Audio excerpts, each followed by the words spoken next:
नमस्कार दोस्तों।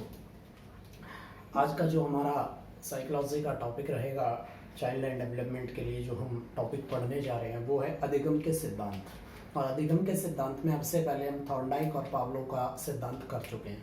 जिन साथियों ने वो वीडियो नहीं देखे हैं वो वीडियो भी देख लीजिए, चैनल को लाइक कीजिए, सब्सक्राइब कीजिए और शेयर कीजिए। आज जो हम बात करने वाले हैं वो बात करने वाले क्रिया प्रसूत अनुबंधन पे। क्रिया प्रसूत अनुबंधन, जिसको कि हम ऑपरेंट कंडीशन थ्योरी भी कहते हैं। ऑपरेंट कंडीशन थ्योरी की जो प्रतिपादक हैं वो बी.एफ. स्किनर हैं। बी.एफ. स्किनर का जो पूरा नाम था वो था बुरहान फ्रेडरिक स्किनर, और ये यूएसए के निवासी थे। यहाँ से बहुत सारे क्वेश्चंस जो है आपके आते हैं, तो प्लीज़ पूरा वीडियो ध्यान से देखिए जिससे कि आपके मार्क्स कंप्लीट हो। इस सिद्धांत का एक तीसरा नाम भी है नैमित्तिक अनुबंधन सिद्धांत। नैमित्तिक अनुबंधन या क्रिया प्रसूत अनुबंधन का अर्थ क्या है, तो इस चीज को समझने से पहले हम बी.एफ. स्किनर की एक थ्योरी है उस थ्योरी को समझते हैं कि बी.एफ. स्किनर ने क्या थ्योरी दी है। बी.एफ. स्किनर ने ऐच्छिक क्रियाओं के घटित होने का अध्ययन किया था। दोबारा से यही चीज रिपीट करूंगा मैं कि ऐच्छिक क्रियाओं के घटित होने का अध्ययन किया था। ऐच्छिक क्रियाएं जो मनुष्य अपनी इच्छा से करता है। तो उसी तरीके से इन्होंने अपने प्रयोग के लिए दो चीजों पर अपना प्रयोग किया। पहला प्रयोग इन्होंने चूहे पर किया और उसके बाद का जो प्रयोग है वो कबूतर पर किया था। कबूतर और चूहे दोनों के लिए सेम ही चीज पर प्रयोग किया गया, जिसको कि आप एक किस्म से कह सकते हैं पिजन बॉक्स। चूहे और कबूतर को इन्होंने एक भूल भुलैया वाले बॉक्स में बंद कर दिया और उनको इस तरीके से बंद किया कि वो वहां से निकल नहीं सकते, उस बॉक्स में इधर उधर घूम सकते हैं। तो चूहा लगातार इधर उधर घूम रहा था। कुछ समय बाद जब चूहे को भूख लगी तो उसे भोजन की आवश्यकता महसूस हुई, मतलब अब उसकी इच्छा हुई भोजन के लिए। तो ऐच्छिक क्रियाओं के घटित होने का अध्ययन ही इस थ्योरी का बेस है। तो चूहे ने इधर उधर घूमते हुए उस बॉक्स में एक लीवर इस तरीके लगाया गया था जिस लीवर को दबाने पर एक निश्चित मात्रा में भोजन आता था। तो उस लीवर पर चूहे का जो है पैर पड़ गया, जिससे कि उसे कुछ समय जो है भोजन प्राप्त हुआ। यही थ्योरी लगभग यही थ्योरी जो दी थी वो थॉर्नडाइक ने दी थी। लेकिन इस थ्योरी में और उस थ्योरी में बहुत ज्यादा डिफरेंस कहाँ पर है कि वहां पर तत्परता जरूरी थी, लेकिन यहाँ पर ऐच्छिक क्रिया जरूरी है।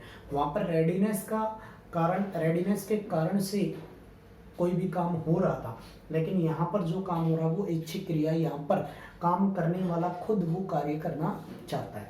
तो लीवर पर जब दबाव डाला गया तो कुछ भोजन की प्राप्ति हुई, लेकिन चूहे की पूरी भूख समाप्त नहीं हुई। अब फिर से उसने प्रयास किया और लगातार वो इस तरीके से प्रयास करता चला गया और धीरे धीरे वह नैमित्तिक रूप से अनुबंधित हो गया, मतलब फिक्स अनुबंधित हो गया उस लीवर से। और अब वो भोजन के लिए डिपेंड किस पर हो गया, लीवर पर हो गया। मतलब यही कंडीशन हमारे जो दैनिक जीवन में बालक की होती है। दैनिक जीवन में बालक की किस तरीके होती है उसके एग्जाम्पल मैं आपको देता हूँ। उसका पहला एग्जाम्पल मैं देता हूँ कि एक छोटे चाइल्ड का एग्जाम्पल देता हूँ, और वो बच्चा बड़ा ही प्रेम से बात करना। एक बच्चा बड़े प्रेम से विनम्रता से बात करेगा जिस व्यक्ति से वह कोई भी चीज चाहता है। मतलब अगर किसी बच्चे को अपने जो है बड़े से पैसे लेने, खिलौने लेने, तो वो उनसे बड़े प्रेम से बात करेगा, विनम्रता से बात करेगा, उनके सभी कार्य भी करना चाहेगा, करके देगा भी। और वो चीज जो होती है वो अपनी इच्छा के अनुसार ही वो करता है। उसके बाद दूसरा एग्जाम्पल, जब घर में मां ना हो तो ऐसी अवस्था में जो बच्चे मिठाई के शौकीन है, मिठाई को ढूंढना, और मिठाई ढूंढने का जो उनका कार्य है, मिठाई ढूंढने का कार्य वो उसी जगह पर करेंगे जहां पर माता ने पहले कभी वो मिठाई या कोई खाने की चीज, चॉकलेट वगैरह छिपाई हुई हो, तो वो मिठाई को ढूंढने का प्रयास करते हैं।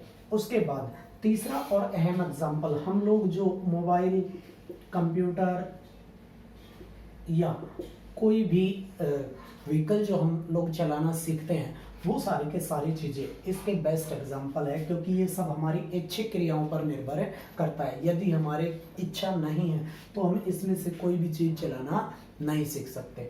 तो इस तरीके से जो बी.एफ. स्किनर ने कहा है, बी.एफ. स्किनर ने यह कहा है कि क्रिया प्रसूत अनुबंधन में सबसे महत्वपूर्ण जो योगदान है वो महत्वपूर्ण योगदान होता है परबलक का, कि जो आपका उद्दीपक है, जो आपका स्टिमुलस है वो कैसा है। अगर स्टिमुलस आपका पॉजिटिव है तो ज्यादा मात्रा में काम होगा, और अगर स्टिमुलस नेगेटिव है तो काम ना किए समान ही रहेगा। तो अगर हम बात करें कि पॉजिटिव परबलक कौन से होते हैं, पॉजिटिव परबलक, धनात्मक परबलक कौन से होते हैं, तो ऐसे परबलक जिनका परिणाम कैसा निकल के आए, जिनका रिजल्ट पॉजिटिव आए, और ऐसे परबलक जिनका रिजल्ट नेगेटिव आए तो वो क्या कहलाएंगे, ऋणात्मक कहलाएंगे। पॉजिटिव परबलक की अगर मैं बात करूं तो पॉजिटिव परबलक में कोई किसी भी व्यक्ति के लिए भोजन हो सकता है, पानी हो सकता है, कोई भी तमगा हो सकता है, तमगा समझते होंगे शील्ड वगैरह, या किसी भी तरीके के जो है करेंसी का जो इनाम है, रुपीज में जो इनाम दिया जाता है, उस तरीके की सारी चीजें किस में चली जाएंगी, पॉजिटिव में चली जाएंगी। लेकिन अगर नेगेटिव परबलक की बात हम करें तो नेगेटिव में वो सारी चीजें आती हैं जो मनुष्य की पीड़ा को बढ़ाने का कार्य करती। पीड़ा बढ़ाने का कार्य मतलब दुखी करने का काम करे। तो ऐसी अवस्था में बालक इस चीज को प्राप्ति नहीं करना चाहेगा, और इस कंडीशन में उस बालक में एक गुण आ जाता है, और वो गुण आता है पलायन करना, मतलब उस चीज से भागने की कोशिश करना, और वह बालक उस कार्य से भागने की कोशिश करता है। फॉर एग्जाम्पल, अगर एक बच्चे को जमा करना अच्छा लगता है और उसके बाद उसको जो है अच्छी क्रिया के अनुसार उसको तमगा मिल रहा है कि ये बहुत अच्छा बच्चा है, तो वो जमा करना जल्दी से जल्दी उन क्वेश्चंस को सॉल्व करके दिखाया। लेकिन अगर उसी बच्चे को भाग करना खराब लगता है, या मान लिया कि वो भाषा के विषय में बहुत अच्छा परफॉर्म कर रहा है और उसका जो रिजल्ट है वो पॉजिटिव जा रहा है, तो वो भाषा पढ़ना पसंद करेगा, लेकिन गणित से वो भागने का प्रयास करता है यदि उसको गणित नहीं आता। तो इस तरीके से जो बी.एफ. स्किनर ने अपना जो है क्रिया प्रसूत अनुबंधन का सिद्धांत है प्रतिपादित किया था। अब जो बात आती है वो बात आती है कि how can a teacher use this theory in education. एक अध्यापक के तौर पर आप इस नियम को किस प्रकार से अपनी कक्षा में प्रयोग करेंगे। तो शिक्षा में इसकी उपयोगिता बहुत ज्यादा है। शिक्षा में उपयोगिता किस प्रकार से ज्यादा है वो हम पहले बात कर लेते हैं कि क्या क्या उपयोगिता है। किसी भी बालक के व्यवहार को अपेक्षित रूप देना, कि कोई भी व्यवहार है उस व्यवहार को पॉजिटिव बनाने के लिए हम इस विधि का प्रयोग कर सकते हैं, क्योंकि जब कोई भी कठिन कार्य है तो उस कठिन कार्य को सिखाने के लिए सबसे अच्छी विधि जो है वो क्रिया प्रसूत अनुबंधन मानी जाती है। उसके बाद मनस्तापी बच्चों का प्रशिक्षण। इस तरीके के बच्चे जो मानसिक रूप से अस्वस्थ होते हैं तो उनको सिखाने के लिए इस विधि का प्रयोग किया जाता है। उसके बाद अधिगम में परिणाम का महत्व। यहाँ पर बच्चा किस चीज को देखने का प्रयास करेगा, रिजल्ट को देखने का प्रयास करेगा, और रिजल्ट अगर पॉजिटिव आते जाएंगे तो उसके काम करने की स्पीड और काम करने के प्रति उसका जो नजरिया है वो बदलता जाएगा और वो पॉजिटिव एटीट्यूड वाला ही बच्चा बन जाता है। उसके बाद शिक्षण में पुनर्बलन का प्रयोग, कि हम रीइंफोर्समेंट को किस तरीके से प्रयोग में ला सकते हैं। जैसा कि मैंने अभी बात की कि उसको कार्य समाप्ति के बाद कुछ न कुछ रीइंफोर्समेंट मिलती है, तो उस चीज का प्रयोग हम यहाँ पर कर सकते हैं। और पांचवा और लास्ट प्रयोग जो होगा वो रहेगा अभिक्रमित अनुदेशन द्वारा पढ़ाना।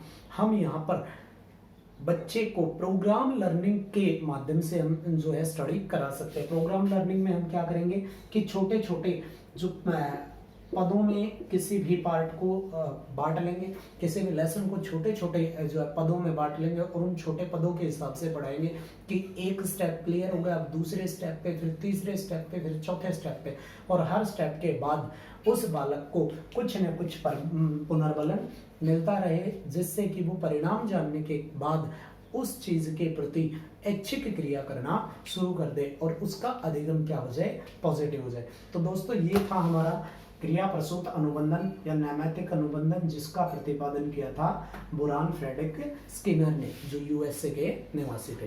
तो हमारे से जुड़े रहने के लिए धन्यवाद, और चैनल को लाइक करें, सब्सक्राइब करें और शेयर करें, जिससे कि हर रोज़ की वीडियो आपको प्राप्त हो सके। धन्यवाद।